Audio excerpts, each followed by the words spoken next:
This episode is part of the pool's Local Officials Stronger Together podcast series. It's one way we serve local officials through integrity, public service, fiscal responsibility, and operational excellence.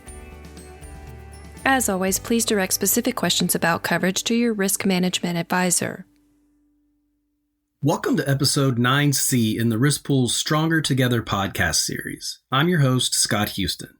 Today's episode will break one of the cardinal rules of the STP podcast. That rule is that our episodes have never been longer than 15 minutes. But today's subject is so important, we're going to go for about half an hour. Today, I'm interviewing Jessica Rogers, Assistant City Manager in the city of Tomball, about a cyber attack on her city that happened over a year ago, and they're still recovering from that attack. The first 10-minute segment is Jessica explaining what happened to the city. I'd encourage you to listen to that part, but if you want to skip to her top 5 things a city manager should know about a cyber attack, you can fast forward to about 13 minutes in for that part. I usually give a fairly comprehensive background narrative on the subject of each podcast, but I think that Jessica's interview is so compelling in this case that I'm not going to do that. All I will say is this. We at the Risk Pool have seen exponential increases in cyber claims, and a recent report by the Center for Internet Security confirms that that's not an anomaly. I've linked to that report below the podcast. It found that government organizations across the board saw increases in cyber attacks, such as malware attacks, including a 148% increase in cyber attacks involving remote access Trojans, a 27% increase in crypto miners, and a 35% increase in info stealers. Ransomware incidents went up 51% from 2022 to 2023, and security incidents detected by CIS endpoint security services went up 313%. So this is a big deal, and we all need to be thinking about it. Let's start with Jessica telling us about Tomball's attack. One thing before we start is that I'll mention this. We won't talk about exactly how they got up and running again because we don't want to give criminals a blueprint for future attacks.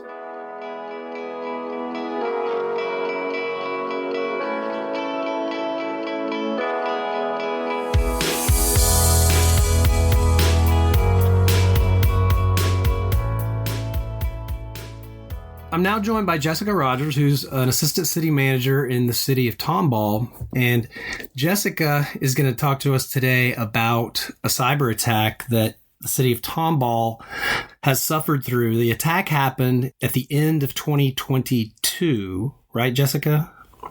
Yes. And it was right. It was in December of that year, I think. And you're still actually recovering from it, if I remember you saying that correctly. There are still things, yes, that we're going through now more than, a year later. That's crazy. So we don't want to give a roadmap to cyber criminals about how to attack the city, but can you just tell us kind of in a nutshell what happened? I mean, I'll say this. A lot of the things that we at the pool spend time doing are preventing phishing attacks where an employee clicks on a link or enters information on a website that ultimately leads to a breach and then further attack. But yours wasn't like that. Can you tell us a little bit about what happened to y'all? So on December 20th, 2022... You know the exact date, right? Seems like a lifetime ago at this point. We were notified that a number of our systems were kind of behaving a little weirdly. Our dispatchers, our public safety dispatchers, were about the only ones in the office in the kind of early morning hours. Our IT team got on site and started investigating what was going on, and we found a ransom note on our computers.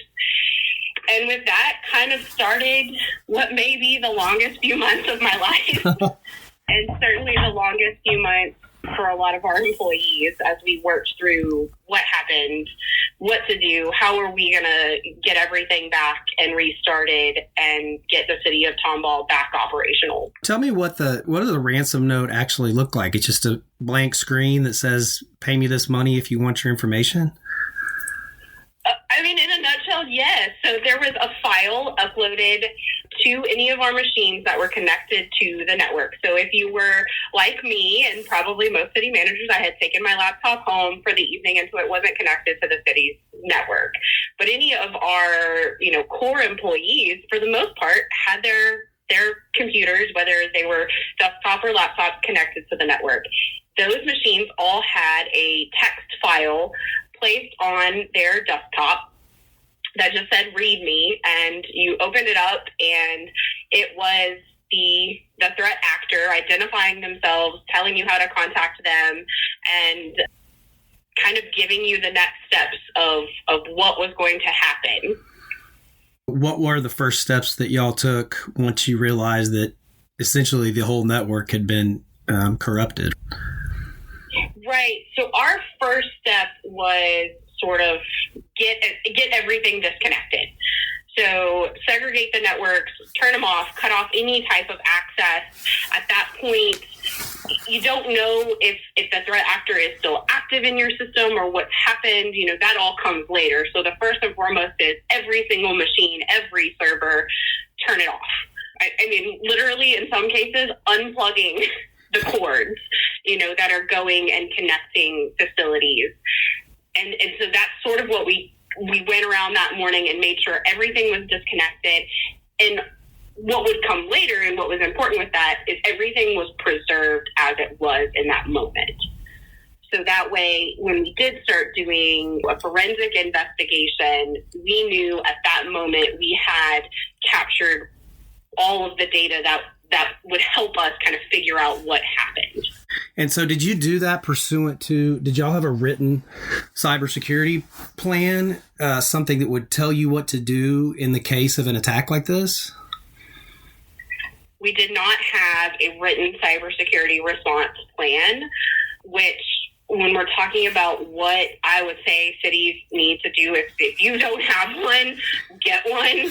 And if you do not have if you do have one, I would test it. At that point, we started operating under sort of our regular emergency protocols. What if, anything had happened, if there was a fire, a hurricane, any of those other emergency protocols that we had, we started operating under those protocols. Got it. It's like, just like you have an emergency management plan to deal with disasters, you need to have one that's specific to cyber events so that you've got a playbook. Absolutely. And we had talked about with our IT team, really in the months leading up to it, we had no idea kind of that this was going to happen. But in the months leading up to it, we were actually going through cybersecurity assessments. We were going through and looking at where we had those gaps in our policies and procedures. We were actively working on developing the procedures that we had no idea that we were going to need a month down the road. And so when I say we didn't have one, we didn't have a final one in place. We were still working and developing, and it had been a big topic of conversation for our council and for our staff really in the preceding year leading up to this attack. And so you guys were hit by this cyber attack. And again, just to make the point clear, I think I'm right, that this wasn't something that an employee had clicked on the wrong link. It was something that was an actual hack into your system. So what we discovered about our attack is going through the forensic process, there was never an identified patient zero. There was never an identified this employee clicked on a link. It was a phishing attack. In doing our research about the ransomware group that attacked us, and the Royal Ransomware Group is the group that attacked us, we found that while the vast majority of their attacks are those phishing attacks, so do be prepared for those, that we kind of couldn't see anything that indicated that was our type of attack. About a third of their attacks come from other means, sometimes through software vulnerabilities and public-facing applications, through third-party sources, through remote desktop protocols, and that sort of, we believe that we're in that other third group because we were never able to identify a clear phishing source.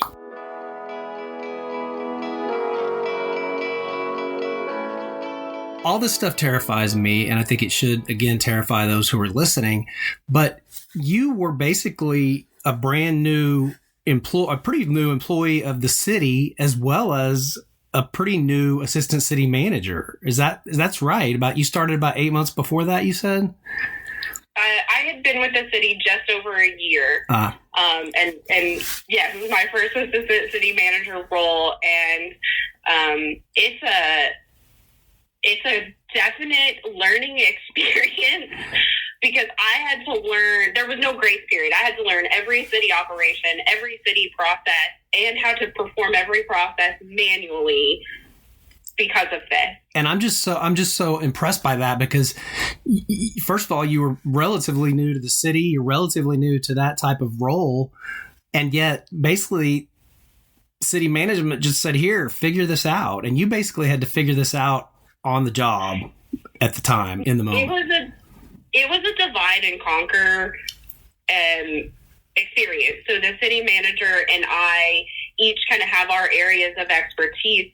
He is an engineer. He's come up through public works. So he was really able to focus on those areas. I have a background in finance and economic development and communication. So I was able to focus on those areas. But we really worked together to just say, we've got to, we've got to step in, we've got to help, we've got to get these processes reestablished and recreated and help our teams wherever we can. I will also say that we are incredibly fortunate in the city of Tomball. We have some very long tenured employees that stepped up. They stayed nights, weekends.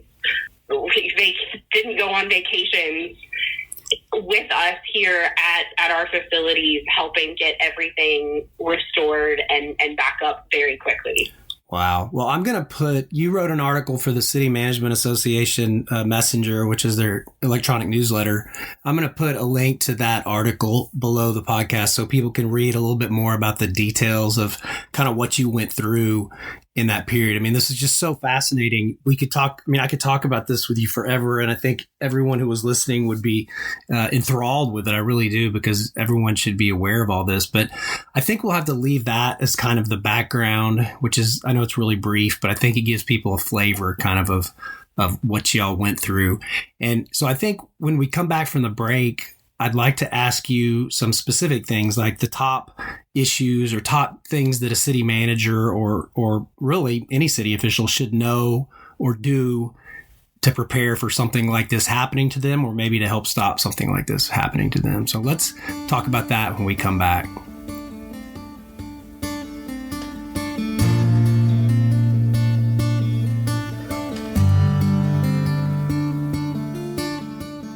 Okay, we're back. Now, this is, I think, the meat of the podcast today, Jessica. Tell me, let's just start with number one. What do you think the number one thing is that a city manager or other city officials should be aware of in regards to this type of cyber attack? My number one that I tell everyone is this can happen to any city, any agency, any school district at any time. And so you have to be prepared. And our experience with this, the city of Tomball has a population of about 12,000 people. We were hit December 2022. The city of Dallas, 1.3 million people. They were hit about 6 months after us by the same organization. So this spans the sort of geography, size of agencies, of communities. This is something that's very real for everyone. Okay, I think that's the main thing. It can happen to you. Now that we know that, and hopefully that sinks in with the folks who are listening, tell me about your next big issue that they should be aware of. I think for me, the most important thing that I can share outside of that is get comfortable being uncomfortable. City managers came up sort of the traditional pathways into their positions: finance, budget, public works, capital projects, those things that we talk about regularly in terms of city operations. Not a lot from the IT world. That is not sort of an experience that a lot of us get, but it's so critical and so important as managers that we take the time to learn about our IT operations, to ask questions, to invest your time and resources and energy in getting that education, participating in cybersecurity planning, participating in those expectation settings and those policy setting meetings and conversations with your IT staff. Because the more emphasis that the leadership of organizations put on cybersecurity and protecting information, the better the organization will be. I think that's amazing. And there's a thing that I've said at other podcasts that's sort of apropos here that a city attorney that I know named Alan Borquez came up with. And it was years ago. And it was when one of his clients was kind of lamenting the fact that they had to respond to a bunch of Public Information Act requests. And he said, just like you're in the streets, utilities, public safety, economic development business, you're also just as much in the information business. That's part of what you do. And I think the same thing applies here, that in addition to all those things that you mentioned that cities typically do, you're also in the business of IT, and everybody's got to be aware of how that operates. And I think in the action items at the end of this episode, I'll talk a little bit about how the risk pool can help its members with some of the things that you've talked about. That's the second thing. What about number 3? Number 3 is one that I know is a challenge for a lot of communities, and that's you have to make investments in cybersecurity. You have to make investments in your people. You have to make investments in the hardwares and the softwares that you do. Tomball is a small community. Our IT budget isn't going to be as robust as some of the larger communities out there, but we have to still pay attention to this really significant vulnerability that can exist in our systems. And I know when it gets to budget time, I've been through enough budgets to know that there's never enough resources. I would encourage everyone to take a look at their IT budget, to take a look at what they're investing in cybersecurity preparedness, whether it's in people, hardware, or software that you have, and really explore if you are doing the appropriate level for your organization. That's great. It's very similar to the previous one, right? You're in the IT business and you've really got to invest in it, even though your citizens may not see that as readily as they might see potholes getting fixed or more police or fire or EMS on the streets. It's just as important as those things. Okay, that's the third thing. What about, do you have 2 more? I can give you 2 more. Okay, My number 4 might be pretty obvious. Have a specific cyber attack response plan. That's good. Like I said, we didn't have a specific plan for a ransomware attack. We have one now. We have one that we're able to work through, and it is a work in progress, right? It's something that as technology changes and as the attacks get more sophisticated, that we have to look at continuously. But have a cyber attack response plan, and that's not just on the IT side. Talk to your specific operational leaders, your directors, your managers, and have them actually go a day without technology. What would you do? What processes can you do? What processes can you not do? And make sure that all of the employees across the board understand what the expectation would be if you ever find yourself in a situation where the technology isn't available. And one thing, when you and I talked a few weeks ago about doing this podcast, you mentioned that once the attack happened and all that was shut down, you knew that you needed to call the risk pool because you had cyber coverage through us, but you didn't even know where to find the phone number. You had to go look it up in a book somewhere and find it because everybody relies on their computers. We did, and we didn't have internet, so everyone's like, you should Google it. Well, we did on our phones to make sure we had the general number. But yeah, we had to go pull out a paper policy document for the risk pool, and that's the phone number we called. That's awesome. Yeah, so we know that that's an important one to have that plan, and we tend to push that in most of the things that we send out as well. Let's wrap up then with the fifth thing, the fifth top thing that city officials should know. I would say breathe. Take a breath, stop, take care of yourself, take care of your people. Cyber attacks, whether it's a ransomware attack or some other type of attack, can be very prolonged. And your people are going to be your number one resource. So you got to take care of them. You're probably not going to solve it on day one. So keep in mind that treat this like you would any other prolonged disaster attack, and making sure that you're giving people time and space and breaks and helping them understand kind of what the expectation is, and taking care of the people that you're really relying on to get back up and running is so important. And at the same time, I would say contact TML, contact other cities. Certainly what we did, reaching out to your friends, your network. You'd be surprised at how many people have gone through something similar, whether it's in a city or through some other experience, and they are resources. And I don't know, there's a long list of people that if I was on the stage at the Academy Awards, I would have to thank for getting us through it. But certainly know you're not alone. Let me say this in response to all your top 5 and your description of your attack.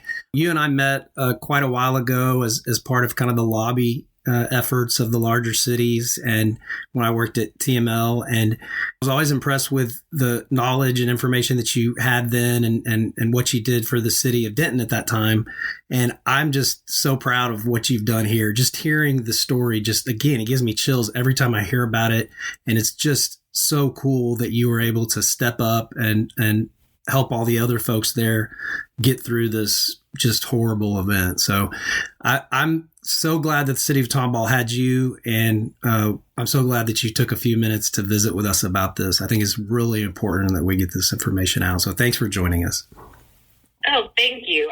I want to say thank you to the risk pool. You guys were tremendous during our experience. I also shout out to all of our employees, our city council, our board, our whole community really came together. And if I'm successful, it's because everyone around me is. So I'm very appreciative and completely humbled to get to share our story and hopefully prevent other communities from having to go through this.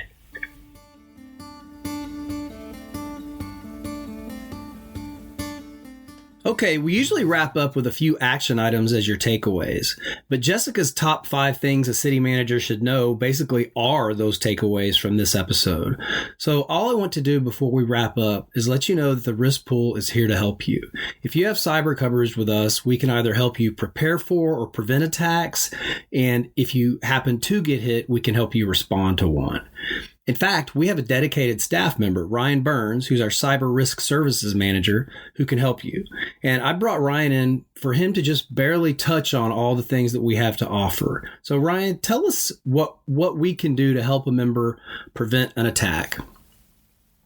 Yeah, thanks, Scott. We've got several things that we can do to help a member not only prepare to try to avoid a cyber incident, but also respond to a cyber incident if one were to occur. But some of the things that we offer is just, general review of their cyber coverage, to look for their exposures, to make sure that they're adequately covered from the insurance perspective. We also have tons and tons of sample policies and procedures that we can offer that a member can take and use to create their own policies that might fit their best business practices and needs. We also can just consult on overall cybersecurity best practices, just give you a third-party look at some of the things that you're doing so we can help determine how you might be able to shore up your cybersecurity posture. We also have a couple of different tools that we can apply. One is a cyber assessment where we look at your overall cybersecurity program, do a quick scan of your system, and kind of identify some issues that might need to be addressed or worked on. And then we also can conduct simulated phishing exercises for your employees. We're still starting to see phishing being the primary cause of most of our losses, and we can test your employees just to make sure that they are applying a high level of scrutiny to those emails that they get. That's awesome. I appreciate you so much, Ryan. And I think it's very important that the pool has a dedicated person to help our members with this. If you've listened to this whole podcast and you've heard the horrific story that Jessica told, now is the time to start working on your cyber program. And like Ryan mentioned, he can help you. So that's all we've got for today. Please reach out to Ryan. He can help you. And then also, if you do get hit by a cyber criminal, call us first. We can bring resources to bear that can help you immediately. Well, that's it for today. Thanks for listening, and we'll talk again soon. To review written materials associated with the presentation or to ask Scott a question, please visit www.tmlirp.org and click on the Stronger Together podcast link. Please remember that the information in this episode is provided for informational purposes only and doesn't constitute legal advice. We recommend that you review the podcast and the accompanying written materials with your attorney prior to taking action.